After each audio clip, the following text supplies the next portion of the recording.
저는 며칠 전에 모기 때문에 잠을 얼마 자지 못하고 밤을 새운 적이 있습니다. 잠을 자려고 하면 모기가 뜯어먹습니다. 그래서 뭐 벌떡 일어나가지고 또 모기를 잡습니다. 모기 체가에서 또 잡고 또 이제 괜찮겠지 생각하고 또 잠을 자고 한참 있다가 또 잠을 잘 때쯤 되면 또 모기가 뜯어먹은 거예요. 발을 뜯어먹고 손을 뜯어먹고 또 모기 잡았습니다. 세 번이나 그렇게 했어요. 모기를 잡으면 모기 숫자가 한 20마리 모기를 잡았어요. 날씨가 좀 꾸름할 때는 모기가 많은 거예요. 그래 그날 밤에 잠 하나도 못 잤어요. 물론 모기 매트를 전기에 꼽아 두어서 있었습니다. 그런데 이 모기 매트가 효과를 발휘하지 못하고 있는 거예요. 그 다음날 잠을 안 자니까 보통 곤란한 문제가 아니거든요. 그래서 다른 매트를 사와라. 그래 다른 매트를 샀는데 이 매트를 딱 꽂고 자는데 그 다음날에는 전혀 모기가 이틀 동안 자는데 달라들 생각도 하지 않고 나타나지도 않아요. 그 냄새 때문에. 여러분 우리가요 문제가 생길 때 무슨 일이든지 세상을 살면 문제가 생기면은 반드시 그것이 어떤 원인인가 그 원인을 먼저 파악해야 됩니다. 병이 들어도 그 원인이 있습니다. 그 원인을 발견하고 그 원인에 대해서 대책을 세우고 그리고 그 이유를 알면은 해결될 수가 있는 것입니다. 무슨 일이든지. 그래서 오늘 저는 우리가 성숙한 성도가 되려면 어떻게 된다고요? 죄에서 완전히 자유로워야 되는데 죄에서 완전히 해결될 수 있는 대책과 이유를 여러분에게 말씀할 때에 오늘 여러분이 말씀을 꼭 붙들면 죄가 여러분에게 역사할 수 없도록 하나님 완벽하게 해결해 줄 줄 믿습니다. 네. 미국의 어떤 설교자가요, 그 LA 거리를 지났는데 한 젊은이가 이렇게 티사스 앞에 붉은 글씨로 인상적인 문구를 새겨 놓았습니다. 그래서 이 선교자가 딱 보니까 그 내용이 뭐냐면은 영어로 이렇게 썼습니다. I am slave for Christ. 나는 예수 그리스도의 종입니다. 그런 말입니다. 그래서 이 목사님이 지나가다가 참 희한하다, 기특한 생각이 들어서 참 그 믿음이 좋구나 하고 뒤를 쳐다보는데 뒤 등에 이런 글자가 써 있습니다. Whose slave are you? 당신은 누구의 종입니까? 당신은 누구의 종입니까? 오늘 저는 설교를 이 뒤에 등에 써 있는 당신은 누구십니까?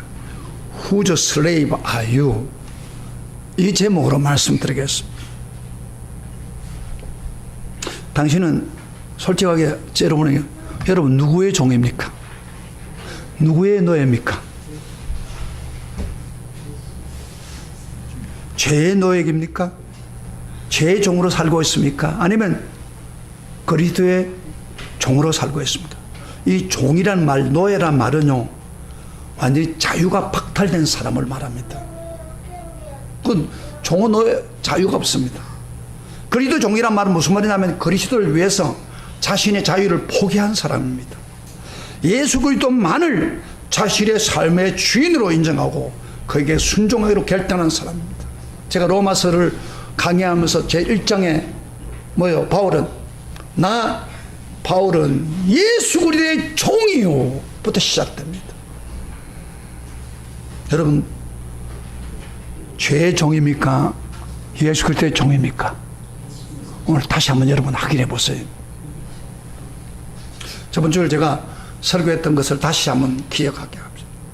여러분 죄에서 완전히 자유를 누리려면 어떻게 한다고요? 세 가지 낱말을 따라서 산다고 해서 어제는 저번 주에는 좀 쉬워요. 머릿속에 하나 뭐예요? 알아라. 그 다음에 또 들이라. 아직도 이제 못하는 사람이 있으니 뭐가 저번 주 설교 잘 못했어. 세 번째로 뭐예요? 두 번째로 여기라. 세 번째로 들이라. 그렇게 살면 된다고 했어요. 뭘 알라고 했죠? 우리가 예수님이 십자가에 죽는 순간에 우리도 같이 죽었다. 연합해서 죽었다. 그래서 우리 죄가 완전히 해결됐다는 걸 알아야 됩니다. 우리는 죄에 붙들린 자가 아니라 죄에서 자유함을 받는 사람이다. 신분을 알아라. 그 다음에 그것을 여기라는 것은 의식화시켜서 매번 의식시켜서 여기라. 그리고 드리라. 우리 몸을 죄에 드리지 말고 누구한테 드리라고요? 누구한테? 하나님께 드리라. 이것이 죄를 이기는 삶이다. 그런 이야기예요. 앞부분은 그렇게 되어 있습니다. 그런데 바울은 거기서 끝나면 됐긴데 바울은 또 계속해서 글을 쓰고 있습니다. 그 14절부터 쓰고 있는 그 내용은 뭐냐? 바울은 우리가 진짜 죄의 문제를 해결한 결정적인 방법 뭐예요? 하나님께 드리는 삶에 대해서 집중해서 말씀하고 있습니다. 아무리 알고 여기도 소용없습니다. 하나님께 드려야만이 죄 문제가 해결되는 거예요. 죄에 드리면 안 되는 거예요. 그래서 이게 굉장히 중요하기 때문에 이게 바로 하나님께 순종하는 것입니다.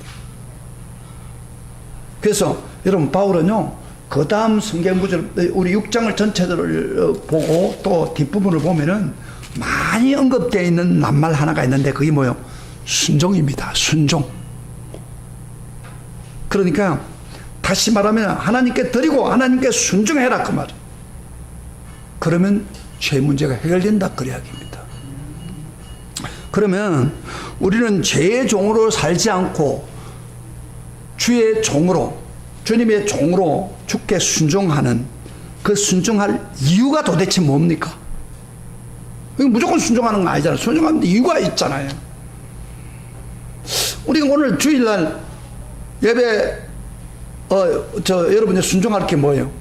예배 드리려고 하면 11시까지 와야 돼요. 여기 상습적으로 늦게 오는 사람인데 아직도 안 왔어요 지금. 그거 안 되는 거예요. 미리 와서 딱 준비되어야 되는 거예요. 그와 마찬가지로 왜? 예배를 제대로 드리기 위해서. 그 이유는 예? 중간에 들어오면 무슨 예배를 드립니까? 안 그래요?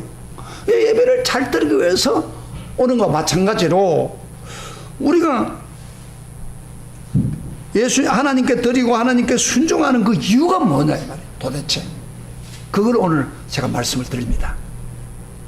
첫째로 우리가 죄의 종으로 살지 않고 주께 순종해야 될 이유는 바로 은혜 때문입니다. 은혜의 감격 때문입니다. 14절부터 15절. 사실은 저번 주는 14절까지 했는데 14절부터 15절을 다시 읽은 이유는 여기 같은 내용이 포함되어 있습니다. 같이 한번 읽어볼까요? 14절부터 15절까지 같이 읽어봅시다. 시작. 죄가 너희를 주장하지 못하리니 이는 너희가 법 아래에 있지 아니하고 은혜 아래에 있습니다. 그런즉 어찌하리요? 우리가 법 아래에 있지 아니하고 은혜 안에 있으니 죄를 지으리요 그럴 수 없느니라 그랬어요. 이게 지금 반복되는 낱말이 뭐예요? 성경은 항상 볼 때마다 반복되는 말이 참 중요합니다. 거의 중요하기 때문에 반복하는 거예요. 너희가 뭐요? 죄 아래 있지 않고 어디에 있다고? 법 아래 있지 않고 은혜 아래 있다. 그러면서 뭐요? 은혜 안에 있으면 우리가 어떻게 죄가 우리를 주장하지 못한다 그 이야기입니다. 결코 죄가 우리를 점령하지 못한다. 그럴 수 없다고 강조하고 있는 말입니다. 여러분 한번 물어볼까요? 여러분 자녀를 키우는 부모들 입장에서 여러분 자녀들이 부모의 법 아래에서 있습니까? 아니면 은혜 안에 있습니까? 예, 좀 어려운 질문입니다. 법 안에서 자식을 키웁니까? 아니면 은혜로 키웁니까? 간혹 좀 엄한 나쁜 부모는 자녀를 법 아래에 놓고 메어놓고 복종하며 가르치며 그렇게 하지 않으면 혼을 냅니다. 뭐 그렇게 키울 수도 있어요. 법 아래 키웁니다. 그런 부모 밑에 자란 자녀들은 나중에 말이요 10대쯤 되면 막 반항하기 시작하는 경우가 많잖아요. 그러나 대부분의 부모들은 뭐요? 자식을 법 아래 두지 않고 어디 둬요? 은혜 아래 둡니다. 물론 법은 있지만 은혜 안에 두고 양육을 합니다. 마찬가지입니다. 우리 하나님도요, 우리를 법 아래 놓고 우리를 양육하기를 원하지 않아요. 은혜 안에 두어서 우리를 양육하기를 원합니다. 옛날 구약 시대는, 들어보세요. 설교 들을 때 자꾸 좀 조려옵니다. 설교, 어떤 사람은 성경 이야기만 조는 사람이 있어. 그러면 안 돼요. 사실 성경이 중요한데, 그게 이제 한참 듣다 보면 이렇게 좀 지루해지기 때문에 좀 다른 말을 잠깐 집어넣는 거예요, 제가. 그러나 결국 성경이 사람을 변화시키는 거예요. 구약에는 어느 아래에 있습니까? 법 아래에 있었습니까? 주로 은혜 안에 있었습니까? 법 아래에 있었잖아요. 구약을 보면 굉장히 무서워요. 물론 은혜도 있습니다만은 주로. 그러나 신약은 뭐예요? 복음 시대는 주로 법 안에보다도 은혜 아래에 있다는 것을 확실히 알아야 됩니다. 그럼 질문 하나 해볼게요. 법 아래에 있을 때와 은혜 안에 있을 때 죄를 어떤 것이 덜 지을 수 있습니까? 그러니까 법 아래에 있을 때 죄를 덜 짓느냐, 아니면 은혜 안에 있을 때 죄를 덜 짓습니까?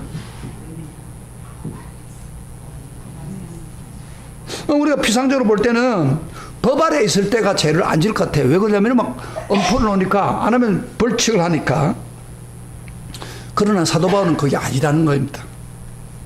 14절을 다시 봐요. 14절 다시 한번 읽어봅시다. 시작. 죄가 너희를 주장하지 못하리니 이는 너희가 법 아래 있지 아니하고 뭐요? 은혜 아래에 있습니다. 죄 은혜 아래에 있는 사람은 뭐요? 죄의 주장을 안 받는, 잘 벗어난다 이 말이에요. 은혜 안에 있는, 우리가 생각할 때는 법 아래에 있으면 아는 좀 알지만 은혜 안에 있으면 더 죄가 우리를 활용하지 못한다는 거예요. 더 우리를 다스리지 못한단 말이에요. 왜냐하면 이유를 말할게요. 은혜의 힘은 율법보다도 더 위대하기 때문입니다. 여러분, 율법의 힘은, 법의 힘은 타율적이라 하면은 은혜의 힘은 자율적입니다. 무슨 말이냐면은 법이 있기 때문에 안 할 수 없잖아요. 타율적이에요. 그러나 은혜는 뭐예요? 자율적입니다. 은혜 받는 사람은 자율적입니다. 그래서 타율적인 것보다도 자율적인 가운데 있는 사람이 더 그 법을 잘 따르는 겁니다. 율법의 법은 강제적인 성격을 가지고 있습니다. 그러나 은혜의 법은, 은혜의 힘은 감동적인 것입니다. 여러분, 강제하는 것보다도 감동을 받을 때 더 따르는 겁니다, 사람은. 그래서 은혜의 법에 있을 때 죄를 덜 짓는다는 거예요. 이걸 알아야 합니다. 여러분, 은혜가 뭐예요? 은혜가 뭡니까? 받을 자격이 없는 사람에게 베푸는 하나님의 일반적인 사랑입니다. 그 우리가 구원받는 것 어떻게 받았어요? 은혜로 받은 거예요. 에베소 2장 8절에 너희가 그 은혜로 인하여 믿음으로 말미암아 구원을 얻었다 그렇잖아요. 그러니까 은혜를 받은 사람은 그 은혜에 감격하여 살아가는 것이 바로 성도의 삶이라고. 성도의 삶이 뭐냐? 한마디로 말해서, 한마디로 은혜를 받아서 은혜에 감격하여 사는 것이 바로 성도의 삶입니다. 율법을 따라가면서 율법이 어쩔 수 없이 가는 게 아니라는 거예요.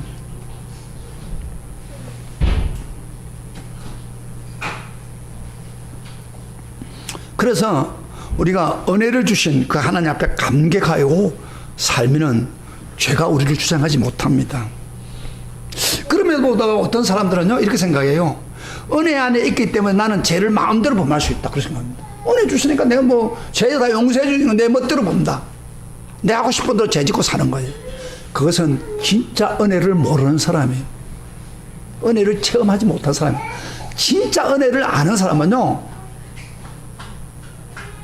정말 하나님 법대로 살려고, 주님의 법을 따라 살려고 노력합니다. 여러분, 우리가 과거에 한번 생각해 보세요.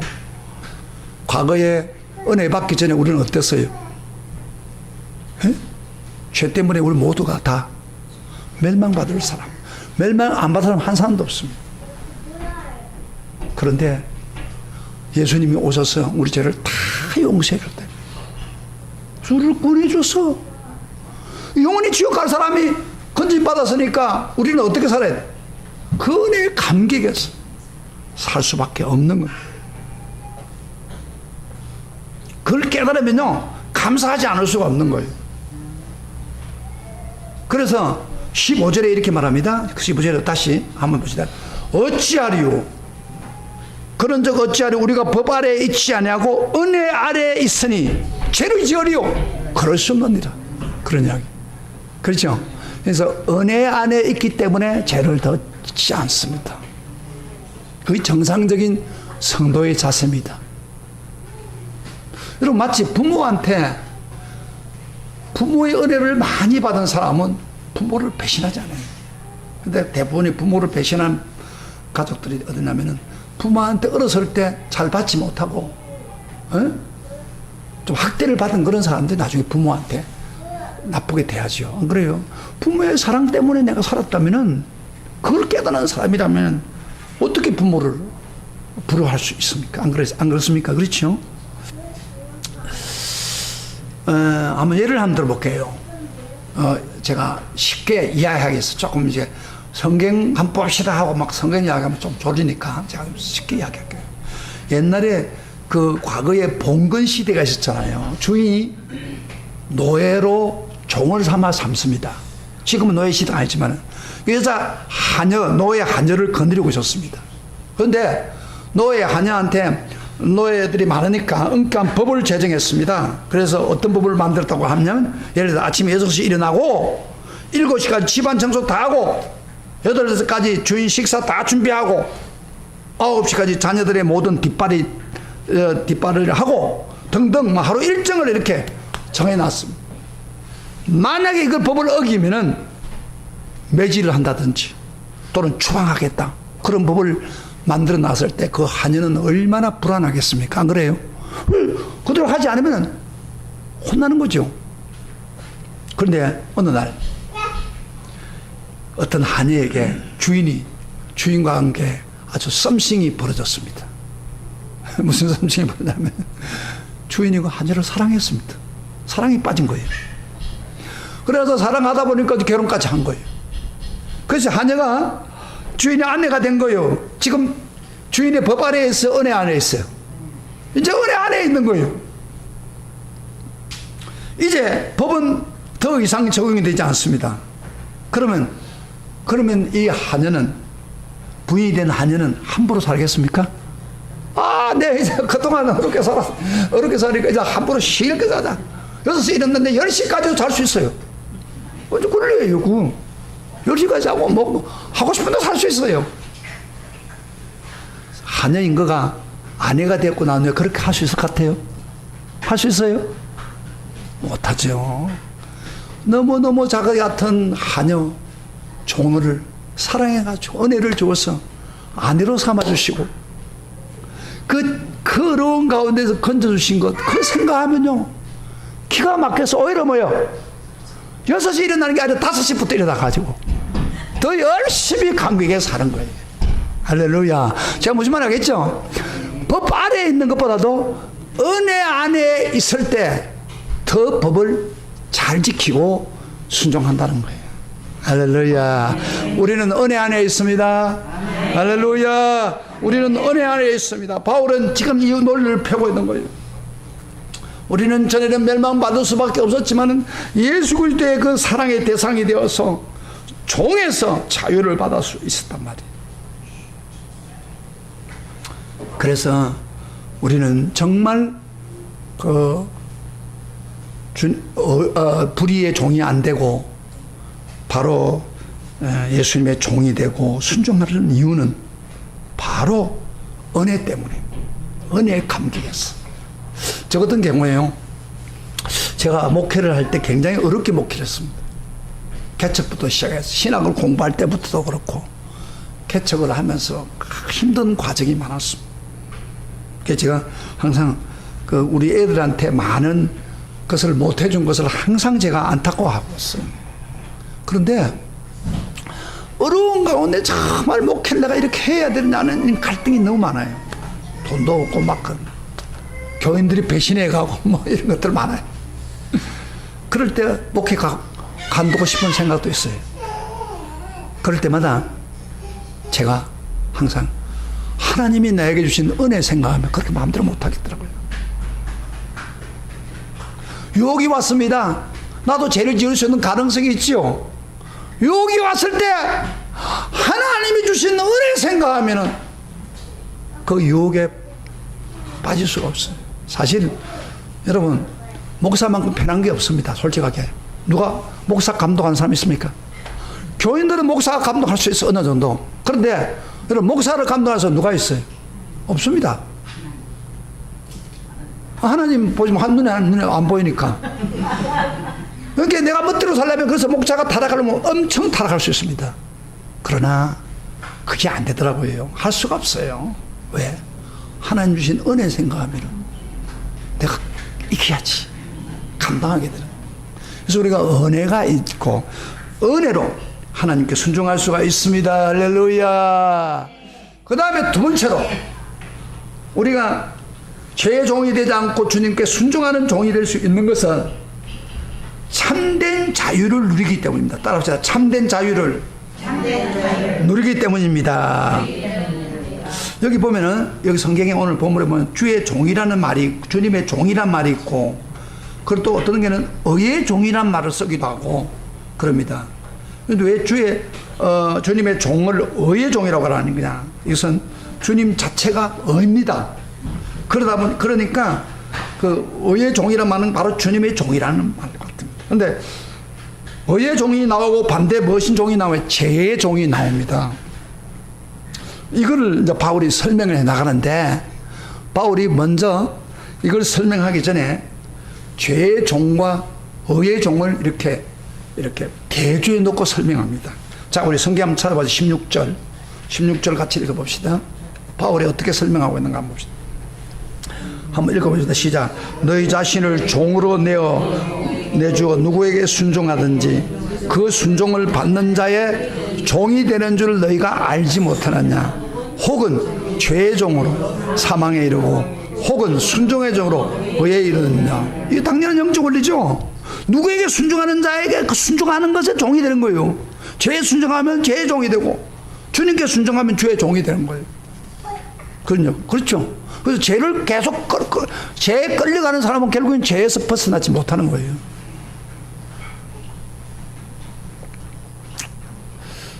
자, 그러면은 언제 우리가 죄의 종 되는 자리에서 벗어나 자유를 누릴까요? 언제? 죄의 종에서 벗어나는, 여러분 죄의 종이 안 되겠다 결심만 가지고 됩니까? 결심 가지고만 되는 게 아닙니다. 바로 간단한 겁니다. 죄의 종이 안 되려고 하면은, 벗어나려고 하면 간단하게 의의 종이 되면 됩니다. 아멘. 따라합시다. 죄의 종을 벗어나는 길은 의의 종이 되는 것이다. 주님의 종이 되는 것입니다. 그게 간단한 거예요. 죄 안 짓겠다 발버둥쳤다 해서 되는 게 아니에요. 예수님은 종이 되면 자동적으로 그 죄의 종에서 벗어나는 거예요. 그래서 우리가 예수를 영접하는 순간, 영접하고 난 후에 이제 주님께 헌신하고 주의 말씀에 절대 순종하는 자세가 될 때, 바로 우리는 그리스도의 종이 되는 것입니다. 많은 그리스도인들이 예수는 영접했지만은 헌신하지 않아요. 순종하지 않아요. 그래서 아직도 의의 종이 안 된 사람이 있습니다. 중간에 있는 사람이 많아요. 여러분 어때요? 나 그러지 않아요? 자기 모를 수도 있어요. 그러면서 바울이 그 이야기를 하다가 이 말을 하고 난 후에 로마 교인들에게 편지 썼는데, 로마 성도들에게 구원받는 사람들에게 이렇게 말합니다. 감사로 영광을 돌리라고 권고합니다. 17절부터 18절까지 읽어봅시다. 시작. 하나님께 감사하리로다. 너희가 본래 죄의 종이더니 너희에게 전하여 준 바 교훈의 본을 마음으로 순종하여 죄로부터 해방되어 의에게 종이 되었느니라. 이럽니다. 본래 너희들이 죄를 따라간 죄의 종이었는데, 우리가 너에게 전해준 바, 그 뭐예요? 복음이죠. 복음을 넣고 순종하다가 너희들이 의의 종이 되었으니까 얼마나 감사하냐, 그런 이야기예요. 그러면서 18절에 이런 말을 합니다. 교훈의 마음으로 순종하여 죄에서부터 해방되어 의에게 종이 되었느니라. 따라합시다. 죄로부터 해방되어 의에게 종이 되었다. 이 말이 굉장히 중요합니다. 전에는 뭐요? 죄를 따른 죄의 종이었어요. 죄가 끌고 나간 대로 나갔어요. 근데 지금 어떻게 됐어요? 해방되었어. 죄의 종에서 해방되었어. 할렐루야. 예수님이 의의 종이 되는 순간 죄의 종이 해방되는 거예요. 자유를 누리게 됐다 이 말이에요. 오 자유, 오 자유. 그 다음에 생각이 안 난다. 자유를 누리는 게, 이 자유를 누릴 수가 있는 순간이 됐다면 참 죄에서 해방되었다가 말이야. 가끔 그래서 있어요. 이 노래 보다 보면 탁 막혀버리는 경우가 있어요. 이게 참된 죄에 대해서 해방되니까 참된 자유를 누리게 된 거예요. 우리 예수님도 이런 말 했죠. 진리를 알지니, 요한복음 8장 30절, 진리를 알지니, 따라합니다. 진리를 알지니 진리가 너희를 자유케 하리라. 무슨 말입니까? 복음의 진리, 복음의 진리를 알면은 바로 그 진리가 여러분을 자유케 한다. 뭘 자유케 한다? 죄에서 자유케 해준다 그 말이에요. 그래서 우리가 복음의 진리를 바로 아는 것이 바로 죄에서 벗어나는 거예요. 그래서 지금 여러분, 복음의 진리를 가장 자세하게 써놓은 책이 무슨 책이에요? 성경에 로마서죠. 그래서 로마서를 지금 계속 강의하고 있잖아요. 여러분, 로마서 강의를 여러분 계속 집중해서 듣고 마음에 두면요, 어떤 일이 벌어졌냐면요, 잘 보세요. 로마서를 말씀을 들으면은 지식적으로 끝난 게 아니라 로마서 말씀을 듣고 순종하고 그리고 살면은 우리가 죄에 대해서 우리를 누르고 있는 것이 자유롭게 풀어져 나가는 걸 느낄 수 있어요. 굴레에서 벗어나는 거죠. 어떤 사람은 죄를 예수 믿으면서도 옛날 나쁜 죄의 굴레, 습관에 매여 있는 사람이 있어요. 그러나 로마서를 잘 듣고 순종하면은 나도 모르는 사이에 그 무서운 죄의 굴레에서 벗어나게 돼요. 할렐루야. 이게 로마서의 중요한 겁니다. 진리를 알지니 진리가 너희를 자유케 하리라. 아멘. 여러분, 옆에 있는 사람은 말씀하세요. 진리를 알지니 진리가 너희를 자유케 하리라. 이게 참 자유. 이게 진리를 알 때 주어지는 거예요. 그래서 로마서가 굉장히 중요합니다. 로마서를 계속 듣는 가운데 내 신앙이 그것밖에 안 되구나. 그러나 이렇게 아무리 좋은 말씀 들어도 졸고 앉아있고 설교 다른데 깊지 않으면 그 사람한테는 오히려 제가 이중적으로 사는 거, 이런 사람들은. 예수 믿으면서도 사는 거는 죄에 매여 산다, 이 말이에요. 그러면 안 되겠죠. 로마서를 더 많이 알 때, 더 많이 알고, 그거 끝나면 안 됩니다. 순종하고, 그렇게 살면은 참 자유를 누리게 됩니다. 근데 놀라운 사실은요, 내가 내 마음속 새로운 열망, 새로운 소원, 하나님의 율법을 따라가려고, 하나님 법을 따라가려고 순종하는 그 순간부터 죄에서 자유를 받는다는 거예요. 물론 100% 순종할 때 제일 좋겠지만은 내가 그 진리, 예수의 말씀에 따라서 순종해서 살겠다. 그렇게 시작하는 순간부터 자유가 있어나는 거예요.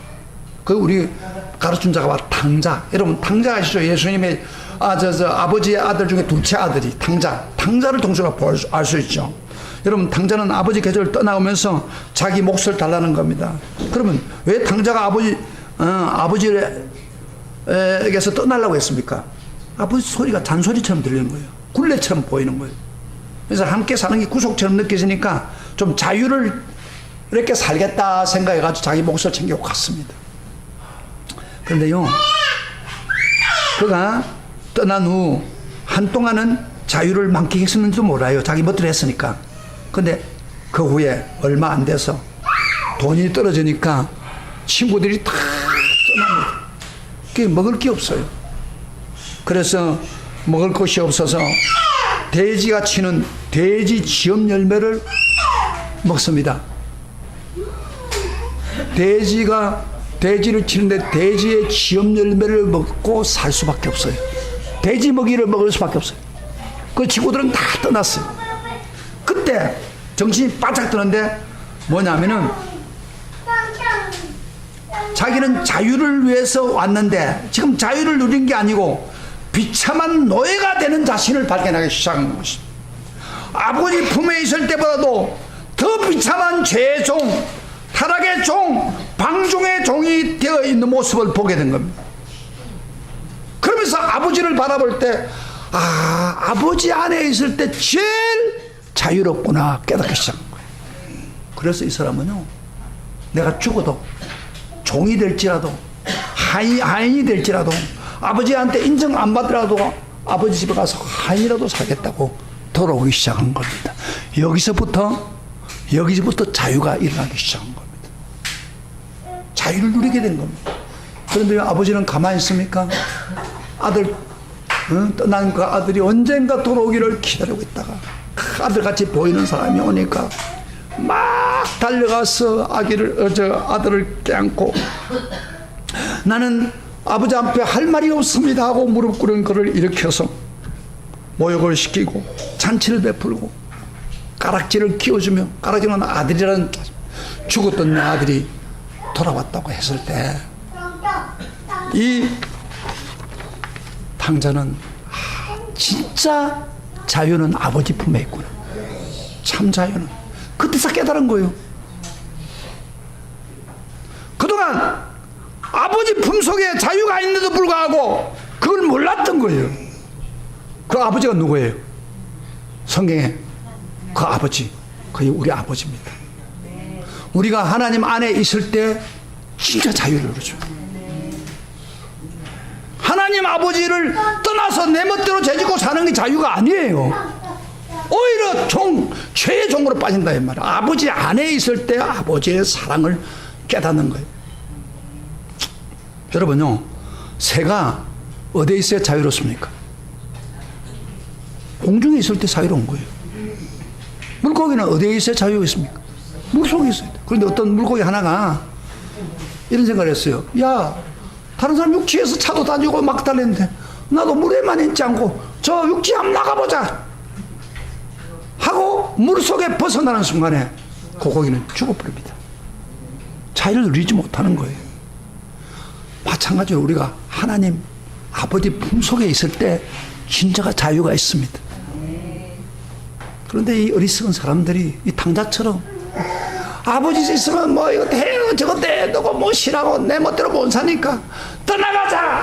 그 순간부터 말할 수 없는 고통과 죄악이 그를 붙들고 간다는 사실을 알아야 됩니다. 성어시드라는 사람이 이런 고백을 했어요. 죄를 많이 짓고 죄의 종으로 살다가 주님 앞에 와서 참 자유를 느끼면서 이런 고백을 했습니다. 오 하나님, 당신의 품으로 돌아가실 때까지 내게 참된 안식과 평안이 없었습니다. 오 하나님, 당신의 품에 돌아가실 때까지 내게 참된 안식과 평안이 없었습니다.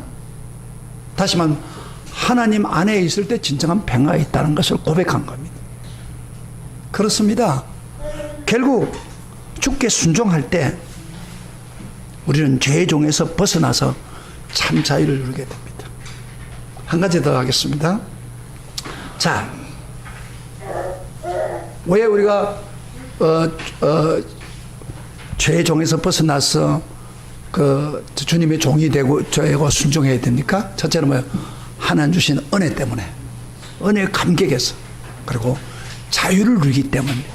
자유.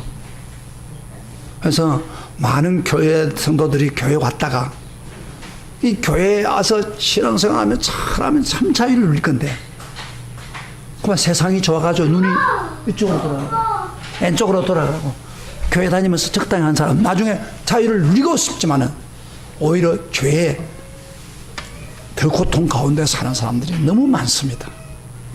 그렇게 없기를 주의 이름으로 축복합니다. 예수 안에 있습니다. 세 번째로 뭐예요? 죄에 쫓지 않고 않고 우리가 주님께 순종하는 이유는 삶의 열매 때문입니다. 20절부터 우리 22절까지 한번 읽어볼까요? 20절 좀 빠르게 하겠습니다. 20절부터 21절까지 다 같이 시작. 너희가 죄의 종이 되었을 때는 의에 대해서 자유로우느니라. 너희가 그때 무슨 열매를 얻었느냐? 이제는 너희가 그 일을 부끄러워하나니 이는 그 마지막이 사망임이라. 그러나 이제는 너희가 죄로부터 해방되고 하나님께 종이 되어 거룩함에 이르는 열매를 맺었으니 그 마지막은 영생이라. 여기 이제 20절이 조금 난제 구절인데 제가 좀 간단하게 설명할게요. 너희가 죄의 종이 되었을 때 의에 대해서 자유로운다. 이 말은 무슨 말이에요?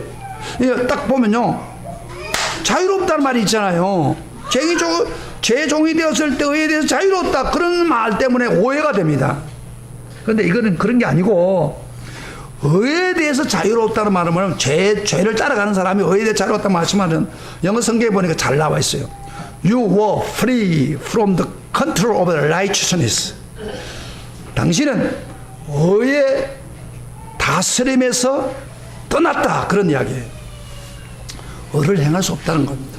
그러니까 그 죄의 종에서 죄에 끌려가는 사람은 의를 행할 수 있는 능력이 없습니다. 그 말을 번역해 놓은 거예요. 근데 여기 우리 한국말이 조금 번역이 좀 죄에 따라가면 자유 한다라고 하니까 자유 누린다 그렇게 느꼈는데 그게 아니고 죄를 행할 수 있는 능력을 벗어났다, 그런 얘기예요. 그러면서 그러면 너가 그렇게 죄의 종으로 쫓아갈 때 무슨 열매를 얻느냐? 무슨 열매가 있습니까? 그 일을 부끄러워하나니 이런 마지막 사망이니라 그랬어요. 그러니까 죄의 종을 따라가면은, 죄를 따라가면 어떻게 되느냐? 부끄러운 일을 합니다. 그리고 마지막 사망의 열매인다. 여러분, 사망의 열매 할 때 우리는 볼 때 딱 생각되는 게 뭐예요?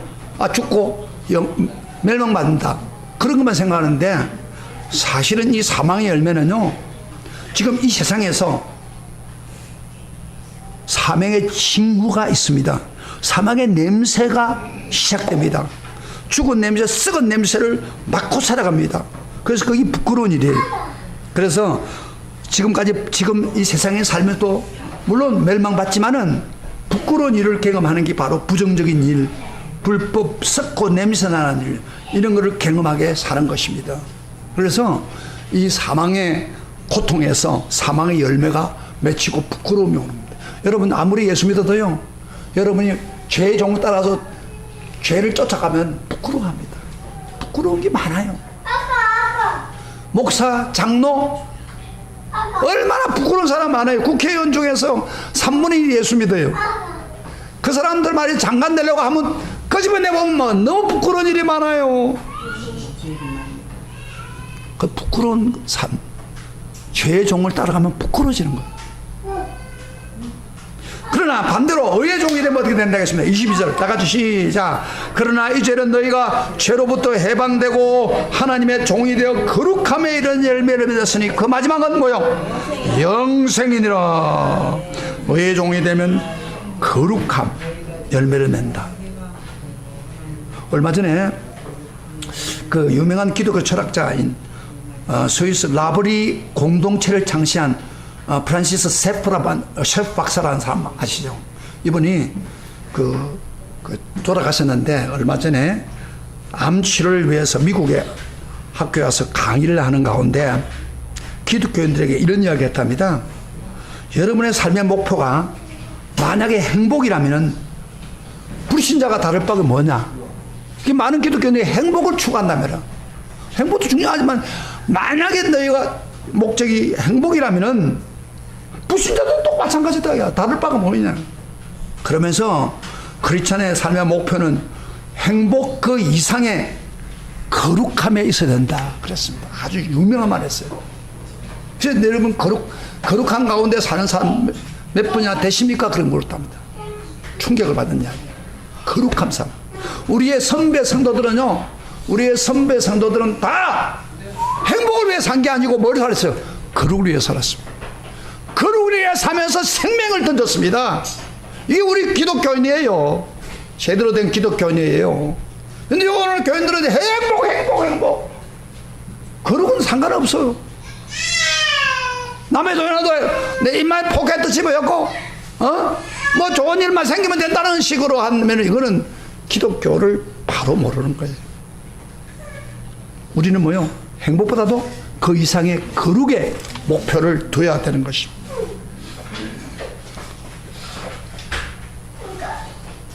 그리고 23절에 결론을 짓죠. 23년 결론을 마무리하고 말씀 마치겠습니다. 다 같이 시작. 죄의 삭선, 유명한 말이죠. 하나님의 은사는 그리스도 예수 우리 주 안에 있는 영생이니라.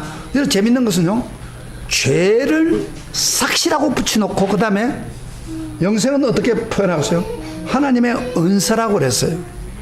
그러니까 죄는 죄의 대가로 사망과 멸망을 받지만은 하나님 은사란 말은 이 구원은 어떻게 받는다고요? 영생은 바로 하나님의 사랑과 은혜의 선물이라는 것을 설명하고 있는 거예요. 그렇지만 여러분 기억할 것은 영생 안에 영생에 참여하는 사람은 반드시 그 삶의 거룩의 삶을 살아야 할 책임이 주어지는 겁니다. 거룩하신 주님을 닮아가야 됩니다. 영생이라는 것은 원래 하나님의 생명입니다. 하나님의 생명을 우리에게 주는 거예요. 그 생명 안에는 거룩성이 포함되어 있습니다. 그래서 영생을 얻는 사람은 그냥 죽어서 천국만 가면 되는 게 아니에요. 영생을 얻었다는 것은 뭔 책임이 있느냐? 하나님의 속성인 거룩성을 쫓아갈 책임이 있는 거예요. 그래서 우리가 예수 믿는 순간에 제일 먼저 얻는 게 뭐예요? 어렵다는 반다고 했잖아요. 어렵다. 그래서 영어로 justification. 그 다음에 justification 하고 끝나는 게 아닙니다. 그 다음에 뭐예요? 거룩성. 칭의. 그 다음에 sanctification. 거룩한 삶. 성화. 그렇게 살다가 마지막 하나님 앞에든 glorification. 영광. 영화롭게 사는. 이게 우리 성도의 하는 일이에요. 그런데 오늘 그리스도인들이 왜 영향을 못 끼치느냐? 행복. 내 잘 되면 좋은 거다. 여기 끝이에요. 거룩성이 없어. 많이 결례돼. 그런데 오늘 요새 드라마 한번 보세요. 한국 드라마. 나는 드라마를 일부러 봅니다. 왜냐하면 이 세상이 어떻게 돌아가는, 드라마는 이 세상의 그 흐름을 이야기하고 있어요. 드라마의 특징이 뭔지 알아요? 드라마 많이 본 사람은 특징이 뭐예요? 주자가 뭐예요? 돈 있고 근세 있는 사람이 갑질하는 거예요. 없고 돈 없고 가난한 사람 갑질하는 거예요. 그럼 갑질 당한 사람들은 또 그 사람들을 대적하기 위해서 여러 가지 모습으로 대적하는 그게 내요. 보복하는 게 드라마의 주제예요. 그렇게 이제 갑질을 당한 사람들은 그 드라마를 보면서 아이고 잘했다 이런 거예요. 그런데 우리가 기독교의 그 공의에 대해서 한번 봅시다. 거룩하고 그렇게 보복하는 것, 물론 갑질하는 것도 나쁜 거죠. 자기가 있다고. 그러나 그걸 보복하고 원수하고 대적하는 것도 맞아요, 안 맞아요? 기독교의 공의가 아닙니다. 그거는 성경은 우리에게 말하잖아요. 원수를 사랑하라. 원수를 위해서 기도하라. 그죠? 보복하는 게 아닙니다. 그런데 이 세상의 법칙은 그것밖에 안 되는 거예요. 자, 그러면은 그게 그런 바로 우리 공의 거룩성이라고 하는 것은 세상이 나한테 아무리 고통을 주고 어려움을 줘도 그를 사랑하고 용납하는 거예요. 그게 기독교 정신이고 공의입니다. 그게 거룩이에요. 한 가지 예만 들고 말씀 마치겠습니다. 실질적으로 일어난 이야기요. 미국에서, 이거 이제 한국에 있는 뭐 어떤 예화가 따블이 되는 게 맞는데, 이건 미국에서 실제로 일어난 이야기예요. 어떤 강도가 물건 훔쳐 들어갔어요. 들어갔는데, 아리따운 처녀가 혼자 있는 걸 보고 강제로 몹쓸짓을 했습니다. 그래, 수치를 줬어요. 성폭행을 해서 쉽게 말하면은. 근데 이 처녀는 신앙이 아주 좋은 처녀였어요. 그 상대방이 그한테 고통을 당하고 그에게 고통을 주고 물건을 빼앗아갈 때에 막 그에게 막 눈으로나 또는 대적하는 그런 마음으로 그 남자를 대하지 않았습니다. 이 사람은 이런 생각을 했어요. 자신의 썩어질 육신보다도 강도의 불쌍한 영혼이 더 중요하다는 걸 느꼈어요.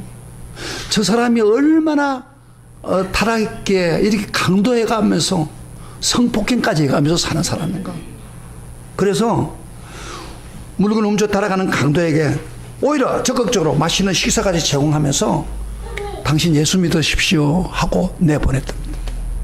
거룩을 실천한 거예요. 여러분, 자기가 성폭행 당했는데 그 강도 보고 예수 믿으라고 할 수 있어요? 이 사람 그렇게 했어요. 거룩성을 실질적으로 드러냈어요. 실질적인 이야기입니다. 그런데 세월이 지나서 이제 이 처녀는 뭐 신학생하고 결혼해가지고 전도사 사모가 됐는데 어느 날 남편의 서재를 정리하는데 낮 잊은 성경이 하나 발견되는 거예요. 수년 전에 그가 잃어버린 자기가 애용하는 성경책인데 책 이름까지 희미하게 적혀 있는 거예요. 그래서 저녁에 남편이 돌아왔을 때 여보, 이 성경 무슨 책이 누구 책이에요? 어디서 났어요? 하니까 깜짝 놀라는 거예요. 그때 그 고백하는 말이 자기가 어느 곳에 가가지고 나쁜 짓을 하고 그런데 그 여자가 융숭한 대접까지 하면서 예수 믿으라고 했는데 그때 막 허겁지겁 물건을 쭉 가져오는데 그 물건 가운데 성경이 하나 있는 걸 보았다. 근데 이 강도는 돌아오면서 이런 생각을 했대요. 야, 그 처녀가 정말 천사 같다. 보통 처녀 같으면은 그 인상을 쓰고 이렇게 하겠는데 그게 아니고 오히려 융숭한 대접까지 해주니까 예수 믿으라고 더 하니까 너무 감동을 받아가지고 보니까 책 한 권이 있는 거예요. 성경책인데 그 처녀가 바꿔준 게 이 처녀 때문에 이 성경 때문에 바꿔줬구나. 그런 생각이 드는 거예요. 그래가지고 그 성경을 열심히 읽었다. 읽는 가운데 성경 읽다보니 회개하고 읽는 가운데에서 자기 잘못을 다 깨닫고 도덕적인 사등을 모든 걸 다 버리고 이제 올바르게 살면서 신앙을 공부한 거예요. 전도사가 된 거예요. 그 중매해가지고 결혼했는데 바로 그 처녀야. 거룩을 하나님 말씀의 거룩에 실천하는 순간에 하나님의 기적이 이 처녀를 통해서 그 남편의 더러웠던 삶을 바꾸는 거룩성으로 바꾸었습니다. 할렐루야. 부부가 그 다음부터는 거룩한 삶을 사는 복음을 전하는 삶이 된 거예요. 사랑하시는 성도 여러분, 우리가 어렵게 사는 게 쉽지는 않지만은 바로 하나님 받은 은혜를 생각하면 그렇게 살아야 되지 않겠습니까? 그리고 정말 그 주님의 순종할 때 참 자유를 누리게 됩니다. 그러나 내가 하나님께 순종하냐고 제 가운데 가면 복잡한 일이 너무 많아요. 너무 힘들어요. 살기가. 예수 믿어도 참 자유를 누리기를 원하십니까? 바로 의의 종이 되는 거예요. 간단한 거예요. 그리고 좋은 열매를 맺히기를 원합니까? 바로 의의 종이 되고 주님의 종이 되고 주님께 순종하는 사람이 될 때 거기 복이 되는 거예요. 그걸 오늘 이 시간에 사도 바울은 이야기하고 있는 거예요. 할렐루야. 여러분에게 참으로 순종하고 참으로 의의 종이 되시기를 축복합니다. 마지막 질문하겠습니다. 가슴에 손을 얹으세요. 물어보겠습니다. 손을 댔어요. 당신 누구의 종입니까? 아직도 제 종이 아닙니까? 진짜 의의 종입니까? 당신 진정으로 은혜를 받았다면 의의 종이 되어 주님께 순종하는 사람이 되어야 되지 않겠습니까? 당신 정말로 진정한 자유를 누리겠다면 의의 종이 되어야 되지 않겠습니까? 거룩한 열매를 맺으려면 주님께 순종하는 종이 되어야 되지 않겠습니까? 대답하세요. 어떻게 하시겠어요? 오늘 다 같이 일어나서 찬송 찬양 한번 하겠습니다.